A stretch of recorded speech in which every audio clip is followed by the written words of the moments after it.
تو امام احمد رضا خان فاضل بریلوی نور اللہ مرقدہ وہ عظیم ہستی ہیں کہ جنہوں نے وہ عقیدے، اور شاہ عبدالحق محدث دہلوی کا ایک جملہ سن لیجیے اور میں اپنی گفتگو کو ختم کر دیتا ہوں۔ وہ فرماتے ہیں کہ ہر فرقہ، اشیۃ العلمات میں لکھتے ہیں کہ ہر فرقہ کہتا ہے ہم حق پر ہیں، تو اہل سنت کے حق ہونے کی کیا علامت ہے؟ تو شیخ محقق یہ فرماتے ہیں صرف زبانی دعوے سے کچھ نہیں ہوگا، عقیدہ ثابت کرنا پڑے گا۔ فرمایا سنی کے حق ہونے کی دلیل یہ ہے کہ آج جو یہ عقیدہ برمنگھم میں بیان کر رہا ہے نا، یہ عقیدہ 14 صدیوں سے چلا ہوا آیا ہے، اخبار متواترہ سے آیا ہے۔ فرمایا یہ اہل سنت کی علامت ہے، اور امام احمد رضا واقعی میں حقیقی طور پر اہل سنت کے امام ہیں، اس لیے کہ آپ کی کتابوں میں وہی عقیدے بیان ہوئے ہیں جو 14 صدیوں سے چلے ہوئے آئے ہیں۔ اور آخری ایک بات یہاں پر سنیے، اگر آپ کو بر صغیر میں یہ پہچاننا ہو کہ سنیوں کے امام کون ہیں، تو پھر ان میں چند شخصیات کا نام آتا ہے۔ امام حریہ شاہ فضل حق خیرآبادی رحمہ اللہ کہیے، شیخ محقق الاطلاق شاہ عبدالحق محدث دہلوی رحمۃ اللہ، سرکار مجدد الفسانی علیہ رحمہ، حضرت شاہ عبدالعزیز محدث دہلوی رحمۃ اللہ علیہ، یہ چار یہ شخصیات ہیں جس پر کوئی اختلاف نہیں کرتا، کوئی اختلاف نہیں کر سکتا۔ ہر شخص یہ کہتا ہے کہ جناب یہ بر صغیر کے اندر اہل سنت کے ائمہ میں ہیں۔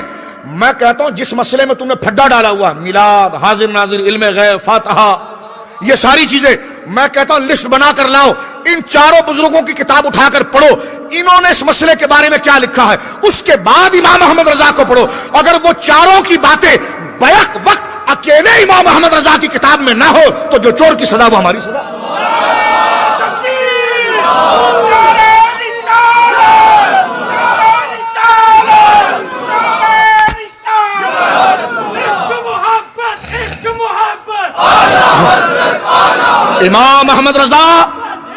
امام احمد رضا جس دور میں آپ نے اپنا دور گزارا ہے، 50 سال کے لگ بھگ آپ نے فتاوے دیے ہیں، اور آپ کا شہرہ اور آپ کا مسلم ہونا اتنا تھا کہ اس وقت نہ پاکستان بنا تھا نہ ہندوستان تقسیم ہوا تھا، لیکن بر صغیر کے جتنے جید علماء تھے اپنی اپنی جگہ پر جو ستون تھے جن کو اہل سنت کا امام کہا جاتا تھا، بر وقت اگر وہ کسی ایک شخص پر جمع ہوتے تو دنیا اس کو امام احمد رضا کہتی ہے۔ آپ حسام الحرمین اٹھا کر دیکھ سکتے ہیں، صاحب شواہد الحق سرکار مجدد وقت حضرت سیدنا یوسف نبہانی، ان کا رابطہ امام احمد رضا سے۔ بر صغیر میں اگر آپ آ جائیں تو آپ کے خانے بال کے اندر مفتی سراج احمد صاحب جو اپنے وقت کا سب سے بڑا عالم ہے، اس کا رابطہ امام احمد رضا کے ساتھ۔ جہلم کی طرف چلے جائیں تو کرم الدین دبیر صاحب جن کا ایک خود بہت بڑا قد ہے، ان کا رابطہ امام احمد رضا کے ساتھ۔ الور کے شہنشاہ حضور شیخ المشائخ اور امام اہل سنت حضور سیدنا دیدار علی شاہ صاحب کو اگر آپ دیکھیں تو ان کا رابطہ امام احمد رضا فاضل بریلوی کے ساتھ۔ رامپور کے جید علماء کو دیکھیں گے، بدایون کے علماء کو دیکھیں گے، سہارنپور کے علماء کو دیکھیں گے، قصور کے سیدنا شیخ المشائخ امام المتکلمین امام المناظرین سرکار غلام دستگیر قصوری کو اگر آپ دیکھیں گے تو ان کا رابطہ امام احمد رضا کے ساتھ۔ امام احمد رضا کون ہے کہ بر صغیر کے جید ستون جس کے ساتھ اگر جڑتے ہیں وہ امام احمد رضا ہے۔ اور ان کا حال کیا ہے؟ مولوی قاسم نانوتوی کے بارے میں اشتہانوی نے خود لکھا کہ جس وقت تحذیر الناس لکھی گئی تو کہتے ہیں مولوی صاحب اپنا نام بدل کر بس میں سفر کرتے تھے۔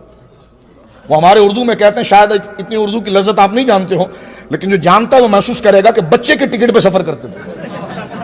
یعنی جب مولوی قاسم نانوتوی کو کوئی پوچھتا تھا نا نام کیا ہے، کہتے احمد بخش۔ نام کیا کہتے تھے؟ احمد بخش۔ کہا یہ نام تو آپ کا قاسم۔ میں دیوبندیوں سے کہتا ہوں کہ اگر امام احمد رضا کے دور میں اکثریت تمہاری تھی تو تمہارے علماء نام کیوں بدلتے تھے؟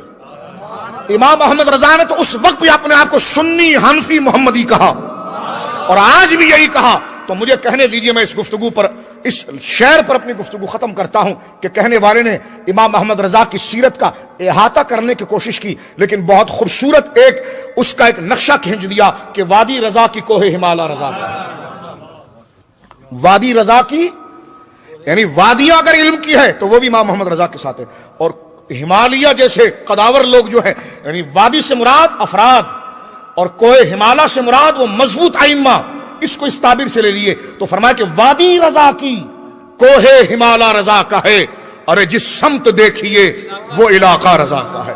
اللہ رب العالمین ہمیں ان صالحین کے ساتھ، اسلاف کے ساتھ جوڑے رکھے۔ اللہ میرا اور آپ کا حامی و ناصر ہو۔ وآخر دعوانا ان الحمدللہ رب العالمین۔